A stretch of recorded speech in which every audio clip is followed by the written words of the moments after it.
Kali ini kami memiliki sebuah cerita yang berjudul yaitu Suamiku Tega Demi Uang Menjual Aku. Percakapan mereka berlangsung lama, terlalu lama, dan ketika suamiku akhirnya keluar, ekspresinya bukan lega melainkan hampa, seperti orang yang baru saja menyerahkan sesuatu yang tidak seharusnya diserahkan. Ia tidak berkata apapun, hanya meraih bahuku, memelukku sebentar, lalu mengunci pintu dari luar. Detik itu naluriku berteriak, ada sesuatu yang buruk menungguku. Pria itu melangkah mendekat dengan tatapan yang sulit kubaca. Suaranya terdengar tenang namun menghancurkan. Aku sudah membayar mahal untukmu. Dunia seolah berhenti, napasku tercekat. Tapi saat ia meraih tanganku lalu menarikku ke dalam pelukan yang tidak kusangka, tubuhku terasa kehilangan tenaga untuk melawan. Akhirnya ia menunduk, membiarkan keningnya bersentuhan dengan keningku, memberi cumbuan ringan di pelipis, seolah-olah ingin menenangkan, padahal justru membuatku makin takut. Dan di tengah gemetar itu satu kenyataan pahit menerpaku. Cintaku padamu suamiku ternyata tidak cukup kuat untuk menyelamatkanku dari dirinya sendiri. Namaku Sari. Sejak kecil aku selalu membayangkan hidup sederhana bersama laki-laki yang mencintaiku. Kemewahan yang kuimpikan hanya rumah kecil, makan seadanya, dan pelukan hangat yang bisa menenangkan diriku di malam-malam yang sulit. Maka ketika aku menikah, aku ingin sungguh percaya hidupku akan menuju ke sana. Tapi setelah hari-hari berjalan, aku mulai menyadari harapan itu retak perlahan. Suamiku semakin sering mabuk, pulang larut malam dengan bau minuman menusuk ke hidungku. Ia duduk di lantai sambil mengeluh tentang kekalahan judi, sementara aku hanya bisa duduk di sampingnya. Memegang lengannya, aku berharap pegangan itu dapat membuatnya sadar. Namun ia selalu menarik tanganku, seolah-olah tak ingin disentuh, seolah-olah cintaku tak lagi berarti. Barang-barang di rumah habis satu persatu, lemari kosong, piring berkurang, bahkan kipas yang biasa menemaniku saat menunggu dia pulang, semua hilang entah kemana. Ketika aku bertanya, ia hanya mendengus dan tidur. Malam itu aku memeluk diriku sendiri di sudut kamar, mencoba menahan diri agar tidak menangis terlalu keras. Suatu hari ia meminta uang. Nada suaranya tinggi, wajahnya tegang. Aku tidak punya apa-apa lagi, Mas. Ketika ku jawab dengan lembut bahwa aku benar-benar tidak punya uang, ia membentakku, membanting pintu lalu pergi tanpa menoleh. Aku duduk di lantai sambil memegang kepalaku, mencoba tetap bernapas.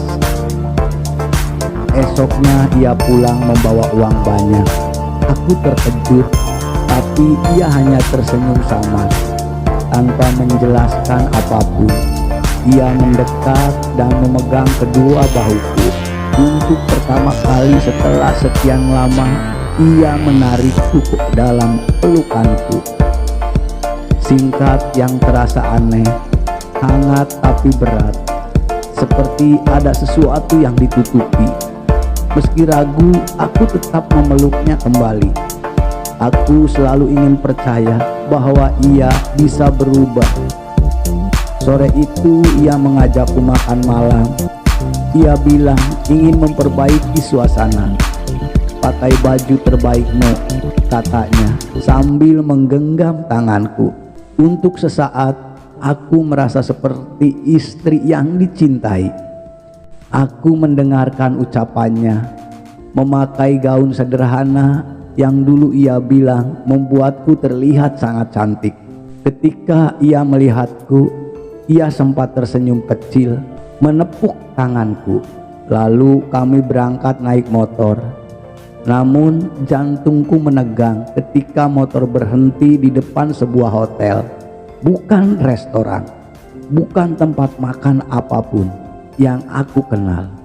Aku menatap wajahnya, berharap ia memberi penjelasan, tapi ia hanya meremas tanganku pelan-pelan dan berkata, "Kita makan di sini, tapi masuk kamar dulu. Kita istirahat sebentar." Ada sesuatu dalam suaranya yang membuatku ingin mundur. Tapi ia terus menggenggam tanganku, membawaku masuk. Seolah-olah yang kulakukan hanyalah mengikutinya. Dan aku tetap menurut meski hatiku mulai bergemetar. Di dalam kamar itu aku duduk di tepi ranjang, menatap pintu yang ditutup oleh suamiku dari luar. "Aku pesan makanan dulu, kamu tunggu," katanya sebelum pergi. Aku menunggu dengan napas yang semakin pendek, perasaan yang tak enak. Ada hening aneh yang membuatku menggenggam kedua tanganku sendiri, mencoba untuk menenangkan diri. Ketukan pertama di pintu membuatku tersentak. Aku berdiri cepat, merapikan rambutku yang sedikit berantakan. Kupikir suamiku kembali membawa makanan. Aku ingin menunjukkan senyum kecil, berharap suasana malam itu masih bisa berubah menjadi lebih baik. Namun begitu pintu dibuka, senyumku hilang seketika. Bukan suamiku, seorang pria asing berdiri di sana. Tubuhnya masuk sebelum sempat kupahami, dan pintu pun sudah terkunci dari dalam. Suara klik itu membuat lututku melemah gemetar. "Ada apa, Pak?" "Suami saya." Dia mengangkat tangannya menyuruhku diam. Aku mundur satu langkah, kedua tanganku otomatis menutupi dada, bukan karena takut disentuh, tetapi karena ingin melindungi diriku sendiri dari sesuatu yang belum ku mengerti. "Sari," katanya dengan nada datar, "aku sudah bayar kamu untuk malam ini. Suamimu bilang kamu sudah siap." Aku nyaris tidak bisa bernapas. Rasanya seperti ada yang menarik seluruh udara dari ruangan ini. Aku menggeleng-gelengkan kepala. Suaraku tercekat di tenggorokanku. "Tidak, suami saya, dia tidak mungkin." Namun kata-katanya menghantamku lebih keras daripada pukulan. Namun separuh sudah kubayar, sisanya setelah malam ini selesai. Jadi tolong jangan mempersulit. Aku berdiri terpaku, kepalaku berputar, tanganku gemetar saat kututup mulutku sendiri, berusaha menahan isak yang mulai pecah. Pria itu mendekat satu langkah. Aku mundur, tubuhku menempel pada dinding. "Kalau kamu tidak mau menemaniku," katanya pelan, "suamimu akan kena akibatnya."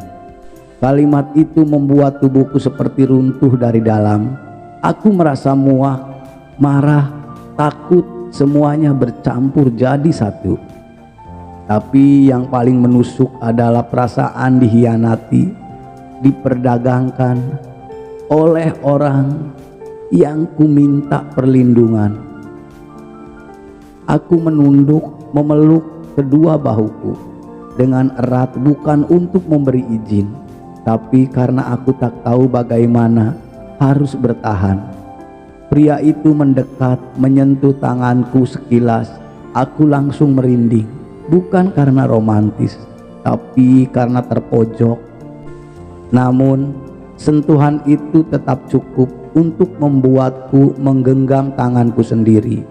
Semakin kuat, aku tidak ingin ini. Diriku dengan lirih, ia menatapku dan entah apa yang ia pikirkan. Tapi ia tidak terlihat peduli, hanya transaksi. Hanya kesepakatan, hanya nilai. Aku membuang napas panjang, mataku terpejam. Di saat seperti itu yang bisa kulakukan hanyalah memeluk diriku sendiri, merapat ke dinding, mencoba menahan diri agar pikiranku tetap utuh. Aku menunduk dalam, dan ketika ia mendekat lagi, aku hanya bisa meremas ujung bajuku dengan kuat. Tidak ada adegan vulgar malam itu. Yang ada hanya hati yang retak, harga diri yang remuk, dan tubuh yang terpaksa bertahan demi keselamatan orang lain. Waktu terasa berjalan sangat lambat. Ketika semuanya selesai, aku hanya bisa tertunduk di lantai. Punggungku bersandar ke tempat ranjang.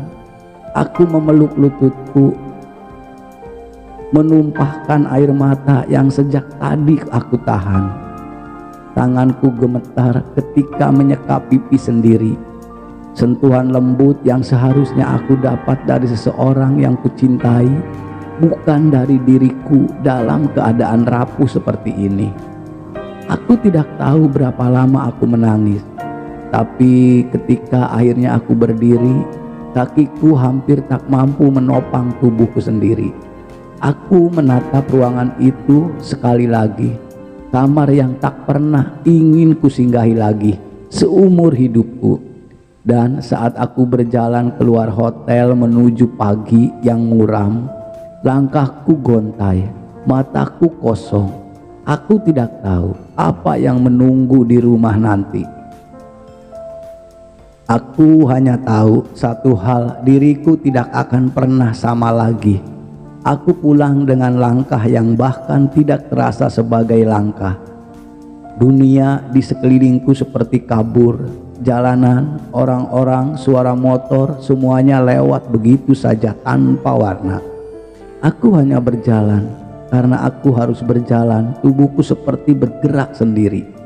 Ketika aku tiba di rumah, pintu sudah terbuka. Suamiku duduk di kursi menunduk seolah-olah sedang memikirkan sesuatu.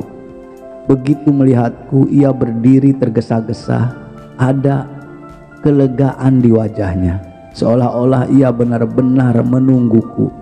"Sari, kamu sudah pulang?" Suaranya terdengar. Hatiku ragu. Ketakutan kecil terselip di ujung nada itu. Aku tidak menjawab, tidak menatapnya. Aku hanya melewati ruang tamu, membuka pintu kamar, masuk dan menguncinya. Baru setelah pintu tertutup, seluruh napas yang kutahan sejak di hotel tadi pecah keluar. Bahuku bergetar, tapi aku tidak menangis. Air mataku telah habis. Di luar suamiku mengetuk pelan-pelan. Sari, buka pintunya dong. Tolong buka pintunya, Sari." Aku merapat ke dinding, menarik lutut ke dada, dan memeluk diriku sendiri dengan erat. Suaranya terus terdengar. Aku minta maaf. Ketukan kedua, lalu ketukan ketiga. Aku hilap, aku bodoh, aku menyesal. Aku menutup telingaku, tapi suaranya tetap bisa kutangkap seperti pisau tumpul yang menggores lambat. Beberapa menit berlalu, kemudian suaranya melembut nyaris pecah. "Sari, aku sayang kamu, aku sayang sama kamu. Tolong buka walau sebentar." Untuk pertama kalinya sejak pulang, air mataku mengalir lagi. Bukan karena iba, tetapi karena aku tidak sanggup menerima kata sayang dari orang yang baru saja menjualku. Ketukan berhenti, lalu terdengar suara tubuhnya bersandar pada pintu. Mungkin duduk di lantai, Beri aku kesempatan berubah, tolong Sari. Aku tetap diam. Malamnya ia masih di depan pintu. Saat aku keluar sebentar untuk mengambil air minum, ia berdiri pelan. Tatapannya sembab. Ia mendekat dan dengan hati-hati memegang lenganku, seolah-olah takut aku retak jika ia menyentuh terlalu keras. Sari, aku mohon, katanya sambil menatapku dalam-dalam. Ia meraih wajahku dengan satu tangan. Gerakannya pelan seperti memohon izin. Namun aku memalingkan wajah dan ia berhenti. Suasana hening. Ia akhirnya menuju pelukan pelan-pelan, bukan memaksa. Lebih seperti seseorang yang takut kehilangan. Hangat tubuhnya terasa realistis tapi tidak memberikan rasa aman. Aku berdiri kaku di dalam pelukan itu. Tidak mampu membalas, tidak mampu mendorong. Napasku tercekat. Aku salah, aku tahu, bisiknya lirih di samping telingaku. Aku berjanji berhenti judi, aku akan bekerja, aku akan membuktikan. Aku memejamkan mata sebentar, tapi yang kulihat hanya kamar hotel itu, ketukan pintu itu, kata-kata pria asing itu. Perlahan aku melepaskan diri dari pelukannya. Ia tidak menahan, ia hanya berdiri menatapku dengan mata marah. Besok aku mulai kerja serabutan lagi, katanya. Aku akan berubah demi kamu. Aku akan berubah. Aku merespon. Aku hanya kembali ke kamar, menutup pintu tanpa suara. Beberapa hari berlalu sejak malam itu. Aku mencoba menjalani hidup seperti biasa. Walau dunia di dalam diriku terasa retak, suamiku mulai bekerja serabutan, mengangkat barang, membantu tetangga, apapun yang bisa menghasilkan uang. Mendekat menanyakan keadaanku atau sekedar duduk di dekatku tanpa bicara. Kadang ia menyentuh pundakku dengan pelan, berharap aku tidak menepis. Kadang ia mencoba menggenggam tanganku meskipun aku sering menariknya dengan halus. Aku bukan menilap, aku hanya belum sanggup. Hari itu siang, begitu tarik, aku sedang menyapu ruang tamu ketika suara mesin mobil berhenti di depan rumah. Aku menoleh sedikit dari jendela. Sebuah mobil mewah yang tak kukenal. Suamiku keluar rumah terlihat sedikit gugup. Ia menyuruhku tetap di dalam. Ada keresahan dalam nadanya yang membuatku berhenti bergerak. Tamu itu masuk, laki-laki berpakaian rapih, memakai parfum mahal yang aromanya menusuk ruangan dan hidungku. Mereka berbicara cukup lama. Suamiku terdengar menahan nada suaranya, namun wajahnya pucat. Sebelum aku memahami apa yang terjadi, suamiku melangkah keluar rumah. Ia menatapku sekilas, tatapan penuh rasa bersalah yang bahkan lebih menusuk daripada kemarahan. Kemudian klik, pintu terkunci dari luar. Aku langsung berdiri. Mas, kenapa dikunci? Tidak ada jawaban. Langkah berat tamu itu mendekat ke ruangan tamu. Akhirnya aku memeluk tubuhku sendiri, mundur sampai punggungku menabrak lemari. Napasku mulai tidak teratur. Ia berhenti tepat di depanku. Sorot matanya seolah-olah sudah menilai diriku bahkan sebelum bicara. Sari, suamimu sudah bilang semuanya, katanya pelan namun penuh kepastian. Aku sudah bayar kamu dengan harga mahal. Lututku hampir goyah. Tidak, tidak, tidak suamiku. Dia janji tidak akan. Suaraku pecah sebelum kalimat itu selesai. Pria itu mengangguk seolah-olah mengerti, tapi tetap maju satu langkah. Dia butuh uang banyak dan dia bilang, "Kamu siap?" kata itu. Siap menusuk lebih dalam daripada apapun. Aku meremas kedua tanganku, mencoba menahan tubuh agar tidak jatuh. Hatiku seperti dikerap lagi, kali ini lebih dalam, lebih tajam. Aku tidak mau, bisikku dengan suara gemetar. Aku tidak mau lagi. Ia menatapku lama lalu berkata dengan nada yang membuat bulu kuduku berdiri. "Kalau kamu menolak, suamimu yang akan menanggung resikonya. Dan kamu tahu apa yang bisa terjadi." Tubuhku lemah. Aku memejamkan mata, mencoba menarik napas meski dada terasa sesak. Kepalaku berputar, tetapi aku memeluk bahuku sendiri. Sekuat yang ku bisa mencari sedikit keberanian di tengah ketakutan itu. Pria itu menyentuh lenganku, sentuhan yang membuatku menegang. Bukan romantis, bukan lembut, namun aku tidak punya kekuatan untuk melawannya. Aku mohon, aku berbisik, tapi aku sendiri tidak tahu memohon apa. Saat ia menarikku perlahan ke arah kamar, aku menyandarkan tangan pada dinding untuk tetap berdiri. Setiap langkah seperti berjalan menuju jurang yang sama, jurang yang pernah kutelan sebelumnya. Setiap langkah seperti berjalan menuju jurang yang sama, jurang yang pernah kutelan sebelumnya. Aku sempat menunduk mencoba mengatur napas, tetapi suaraku tak keluar. Ketika pria itu memegang leherku dan menarik ke dalam pelukannya, aku terpaksa diam.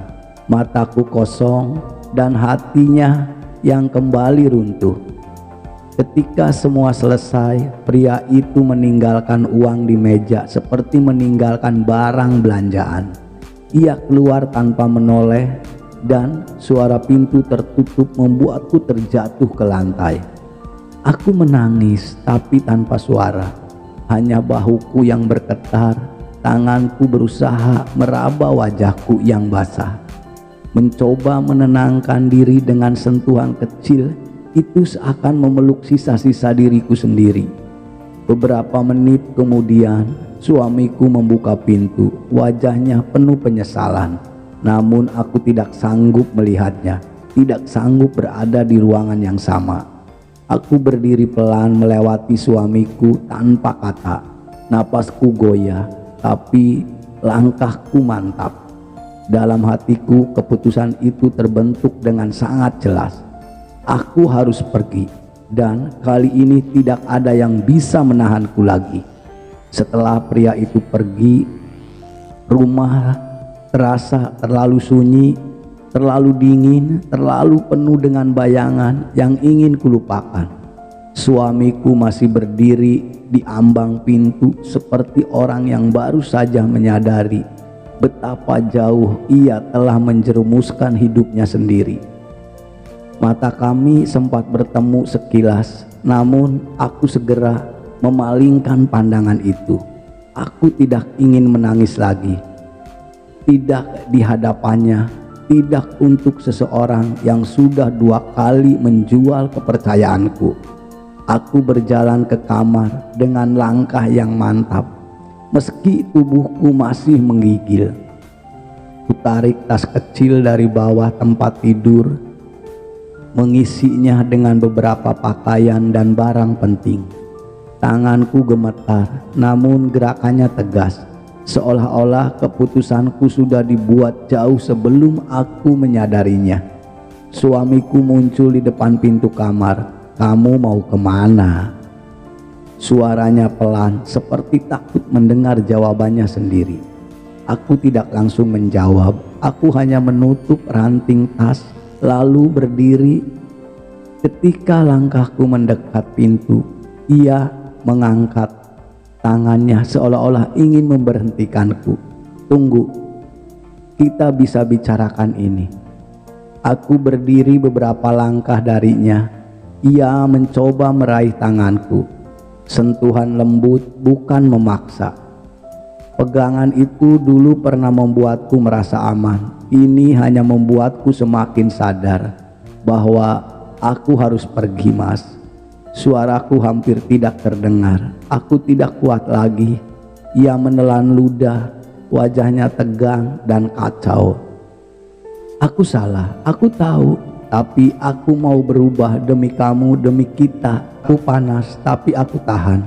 Aku menarik tanganku pelan dari genggamannya. Sentuhan kami terputus seperti seutas benang yang akhirnya putus setelah lama ditarik paksa. Aku percaya, Mas, bisa berubah, kataku. Tapi aku tidak bisa tinggal di sini untuk melihatnya. Ia menunduk, bahunya turun, seakan seluruh beban dunia jatuh di sana. Lalu ia melangkah mendekat dan tiba-tiba memelukku. Pelukan itu erat, penuh rasa bersalah dan ketakutan. Tubuhnya bergetar sedikit. "Sari, jangan pergi. Tolong Sari, jangan pergi," bisiknya di bahuku untuk saat aku diam memberikan pelukan itu. Bukan karena aku luluh, tapi karena aku ingin mengucapkan selamat tinggal dengan cara yang paling manusiawi. Aku menyentuh punggungnya sebentar, sentuhan yang lembut namun penuh jarak. Lalu aku melepaskan diri. Ia tidak menahan. Mungkin ia tahu jika ia memaksa aku akan semakin menjauh. Aku berjalan keluar kamar. Sepatu, sandal cepitku cepat ketika aku berdiri di ambang pintu. Dari pintu depan aku menatap rumah itu. Rumah yang dulu kuimpikan sebagai tempatku tumbuh bersama cinta, kini hanya tempat luka yang tak mau sembuh selamanya. Suamiku berdiri di belakangku. "Kamu beneran mau pergi?" Suaranya pecah. "Apa kamu akan kembali?" Aku menutup mata sebentar, mengambil napas panjang. Ketika ku buka kembali, jawabanku sudah bulat. Aku pulang ke rumah orang tuaku. Kataku perlahan, aku butuh tempat untuk memulihkan diriku. Kalau Mas benar-benar ingin berubah, lakukan. Tapi tanpa aku harus menjadi korbannya lagi. Ia menunduk, tidak berkata apa-apa, dan aku melangkah keluar. Udara sore menyentuh kulitku, dingin namun membebaskan setiap langkah. Langkahku menjauh dari rumah itu, terasa seperti melepaskan rantai yang sudah lama menahan perasaanku. Di tikungan jalan, aku berhenti sebentar, memeluk diriku sendiri, bahkan karena sedih, tapi karena untuk pertama kalinya setelah sekian lama, aku merasa punya kendali atas hidupku. Aku berjalan terus, tidak menoleh lagi. Tujuan pertamaku adalah rumah orang tua, tempat terakhir di mana aku merasa dicintai tanpa syarat. Langkahku masih goyah, tubuhku masih lemah, tapi hatiku mulai menemukan caranya untuk hidup lagi. Dan begitulah akhirnya, bukan akhir kisah cinta, bukan akhir penderitaan, tapi awal dari seseorang yang akhirnya memilih dirinya sendiri. Oh iya, kalau kalian punya cerita serupa atau bahkan pengalaman pribadi yang ingin dibagikan, tulis di kolom komentar ya. Siapa tahu kisah kalian bisa menjadi pembelajaran berharga buat hidup kita semua, juga bagi banyak orang. Dan seperti biasa, terima kasih sudah menonton sampai selesai. Selamat berjumpa lagi di kisah-kisah nyata berikutnya. Terima kasih.